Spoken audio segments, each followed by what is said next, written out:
کہ شرمگاہ کو حرام سے بچانا ہے. یہ جو انسان بدکاری اور بے حیائی کی طرف جاتا ہے نا، یہ فوراً نہیں چلا جاتا. بڑی پیاری بات علماء کہتے ہیں، پہلے آنکھ بہکتی ہے، پھر دل بہکتا ہے، پھر انسان بدکاری کی طرف جاتا ہے، پھر وہ گناہ کا بڑا کام کرتا ہے. کہ تنہائی کے گناہ سے بچنا یہ بڑی کمال کی بات ہے، اور یہ بڑے کہتے ہیں اللہ والوں کا طریقہ ہے. اللہ نصیب کر دے کہ جب گناہ کا موقع ہے، کوئی نہیں دیکھ رہا، اس وقت اے کاش دل پر یہ خیال جاں گزی ہو جائے کہ رب دیکھ رہا ہے.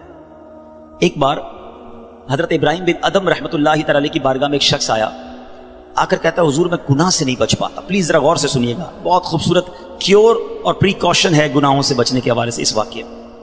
کہتا ہے حضور میں بچنا چاہتا ہوں، گناہ ہو ہی جاتا ہے. ہو سکتا ہے میرے بھائی یا نوجوان بھی ایسے ہوں کہ جو چاہتے ہیں گناہ نہ کریں مگر گناہ ہو جاتا ہے.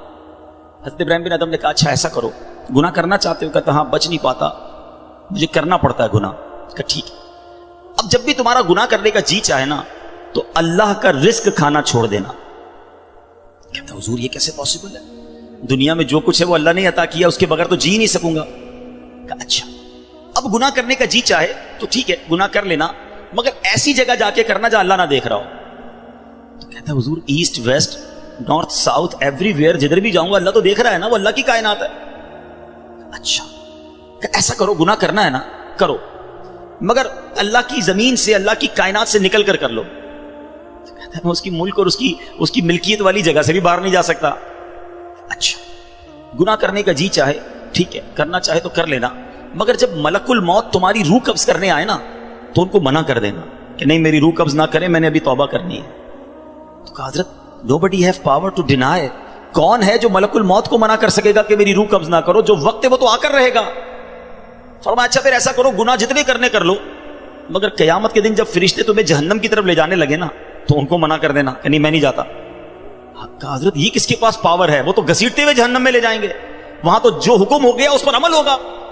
اب حضرت ابراہیم بن ادم نے پہلے کہتے ہیں نا مقدمہ، ایک آپ کہتے ہیں نا پہلے جزیات جمع کیے، باقاعدہ اس کا مائنڈ سیٹ بنایا، اب اسے خوبصورت سمری بیان کی.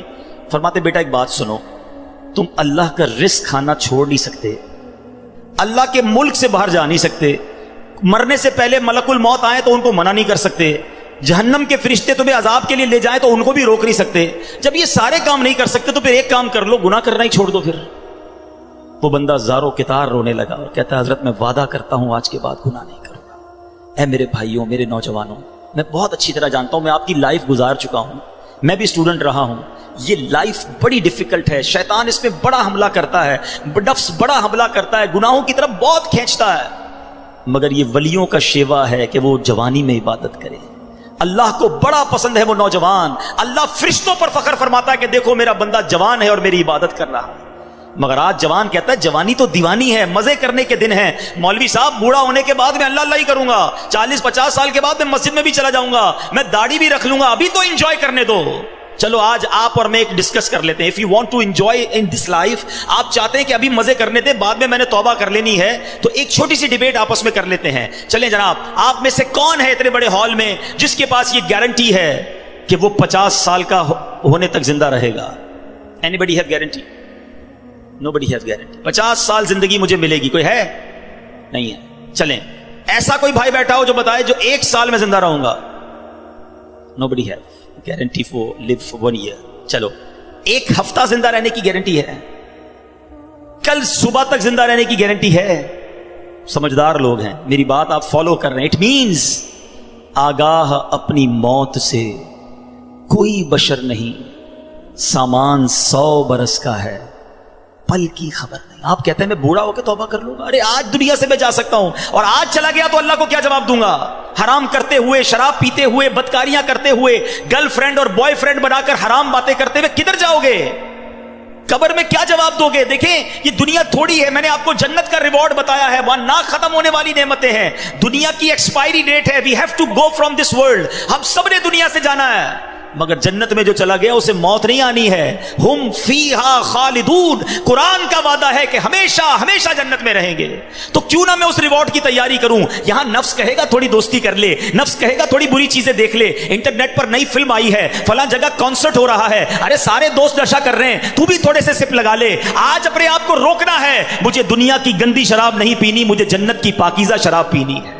مجھے دنیا کی بے حیائی نہیں کرنی، گندی عورتوں اور لڑکیوں کی طرف نہیں جانا ہے. میری بہنیں اگر سن رہی ہیں وہ نیت کریں کہ ہم پردہ کریں گے، ہم بوائے فرینڈ کی طرف نہیں جائیں گے. انشاءاللہ ہم جنت کی نعمتیں حاصل کریں گے، جنت کا گھر حاصل کریں گے. یہ تھوڑی سی زندگی صبر سے گزار لو، تھوڑی سی زندگی توبہ کر لو. آج تھوڑی دیر ہال فل ہو گیا ہے، مجھے بھی پسینہ آ رہا ہے، آپ کو بھی گرمی لگ رہی ہوگی، مگر مجھے بتائیے قیامت کے دن گرمی کیسی ہوگی؟ جب 50,000 سال کا دن ہوگا، سورج 1.25 میل پر ہوگا، زمین تانبے کی ہوگی، دیر از نو شیڈو، اللہ کے عرش کے سوا پوری قیامت کے دن کوئی سایہ نہ ہوگا. سبحان اللہ. نبی پاک فرماتے ہیں جس دن اللہ کے عرش کے سوا کوئی سایہ نہ ہوگا، چند خوش نصیب ایسے ہوں گے جنہیں اللہ کے عرش کا سایہ نصیب کیا جائے گا. ان 7 قسم کے لوگوں میں ایک قسم وہ ہے کہ وہ نوجوان جس کی جوانی عبادت میں گزری، قیامت کے دن اللہ کے عرش کا سایہ نصیب ہوگا. پلیز اپنی جوانی کو بچا لو. ایک بزرگ تھے، 100 سال عمر ہو گئی، ان کی آنکھیں بھی صحیح، ان کے دانت بھی صحیح، ان کی سماعت بھی صحیح، ایوری تھنگ پرفیکٹ، جوان. لوگوں نے کہا حضور 100 سال میں تو بندہ بستر سے لگ جاتا ہے، your every part of the body is perfect, یہ کیسے پاسبل ہے؟ کمال کا جواب دیا. کہتے ہیں میں نے جوانی میں اپنے in part of the body کو اللہ کی نافرمانی میں صرف نہیں کیا، بڑھاپے میں اللہ تعالیٰ نے میرے نازا کو سلامت کر رکھا ہے. آپ اچھا بڑھاپا گزارنا چاہتے ہیں نا تو پاکیزہ جوانی گزاریے، خدا را اپنے آپ کو بچائیے. اپنی شرمگاہ کی حفاظت کیسے ہوگی؟ جب آپ حرام دیکھنا بند کریں گے. سرما لگاتے ہوں گے آپ، ٹھیک ہے؟ سرما لگاتے وقت ہاتھ کانپتا ہے کہ یار تھوڑا سا احتیاط سے لگانا ہے، کہیں آنکھ میں سلائی نہ لگ جائے. اتنی نازک ہے میری اور آپ کی آنکھیں. موٹر سائیکل پر تو جاتے ہیں، کبھی کبھی کچرا آنکھ میں آ جائے، لال ہو جاتی، سرخ ہو جاتی آنکھ. ٹرائی ٹو انڈرسٹینڈ، اتنی نازک آنکھیں ہیں، اور ان آنکھوں کو جو حرام سے فل کر رہا ہے، روزانہ انٹرنیٹ پر نہ جانے کیا کیا دیکھ رہا ہے. حدیث پاک کا مضمون ہے جو اپنی آنکھوں کو حرام سے بھرتا ہے، قیامت کے دن ان کی آنکھوں میں جہنم کی آگ ڈالی جائے گی. کیسے برداشت کریں؟ ہم بہت کمزور ہیں میرے بھائیوں، خدا را توبہ کر لیجیے. اور ہم اللہ سے دعا کرتے ہیں کہ مولا کمزور ہیں، گناہ گار ہیں، بڑی خطائیں ہو گئی ہیں، مالک تیرے دربار میں حاضر ہو گئے ہیں. اللہ پچھلے گناہ معاف کر دے اور اگلی زندگی اچھی عطا کر دے، ہمیں نیک بنا دے. ہم آ جاتے ہیں شیطان کے واروں میں، کمزور ہیں. مالک تو طاقتور ہے، ہماری مدد کر، ہمیں حرام دیکھنے سے بچا، ہمیں حرام سننے سے بچا، ہمیں حرام بولنے سے بچا، ہمیں اپنی اعضاء کو حرام کاریوں سے بچانا نصیب فرما. اور جن خوش نصیبوں کو نبی پاک نے جنت کی گارنٹی دی ہے، اے اللہ ان خوش نصیبوں میں ہمیں بھی شامل فرما لے. یہ بدکاری کتنا برا گناہ ہے. یہ جو لوگ حرام کاری کی طرف جاتے ہیں تھوڑی سی انجوائمنٹ کے لیے، ایسے پروگرامز میں جانا جو آپ کا دل اس طرف لے جائیں حرام کاری کی طرف، ہمیں پہلے پریکاشن کرنی ہوگی کہ تاکہ ہم اس طرف نہ جائیں اور اپنے آپ کو بچا لیں. تو آج میرا میسج یہی ہے، آج میرا پیغام یہی ہے کہ خدا را اپنی زبان کی حفاظت کریں، اپنی آنکھوں کی حفاظت کریں، اپنی پاکیزگی کی حفاظت کریں، نہ جائیں حرام کاریوں کی طرف. اب اس میں بہت بڑا پرابلم پتہ ہے کیا ہے؟ یہ باتیں سن کر ہو سکتا ہے، I'm not sure کہ سب کا ذہن بن رہا ہو، مگر ایسے سعادت مند بھی ہوں گے جن کا یہ ذہن بن رہا ہوگا کہ یہ ٹھیک بات کر رہے ہیں، مجھے اکیلے قبر میں جانا ہے اور اپنی کرنی کا جواب اکیلے ہی دینا ہے. اب اگر مجھے اپنی قبر روشن کرنی ہے تو مجھے ان گناہوں سے بچنا ہوگا. یاد رکھو، جس طرح فیوچر برائٹ کے بارے میں سوچتے ہو نا کہ برائٹ فیوچر ہو جائے، کبھی برائٹ گریو کے بارے میں سوچا میری قبر بھی برائٹ ہو جائے؟ کیونکہ قبر 2 طرح کی ہوگی. There are only 2 types of graves.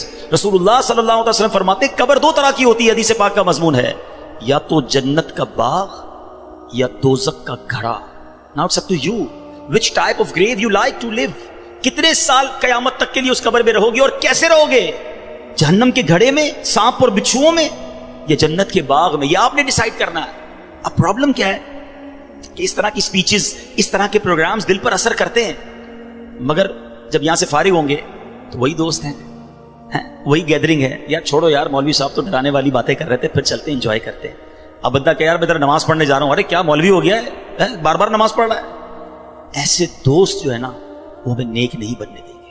اگر آپ کا یہ ذہن بن گیا ہے کہ میں نے نیک بننا ہے، اللہ کو راضی کر کے جنت میں جانا ہے. آپ پڑھائی کے لیے کیا کرتے ہیں؟ کیا آپ نے اگر اچھے مارکس لینے ہیں تو ان ڈل دوستوں کے ساتھ بیٹھتے ہیں جو پڑھتے نہیں ہیں، یا آپ ان لوگوں کو ڈھونڈتے ہیں جو پڑھاکو ہوتے ہیں، جن کے پاس نوٹس بنے ہوئے ہوتے ہیں کہ یار ان کے ساتھ بیٹھوں گا تو اچھی سبق کی تیاری ہو جائے گی، یہ اچھے اسٹوڈنٹ سے میں بھی اچھا بن جاؤں گا. دنیا میں جب آپ کو یہ پتا ہے کہ اچھوں کی صحبت اچھا بناتی ہے، تو اگر آخرت کی تیاری کرنی ہے نا میرے بھائیوں، میرے اسلامی بھائیوں، تو آپ کو نیکوں کی صحبت اختیار کرنی ہے.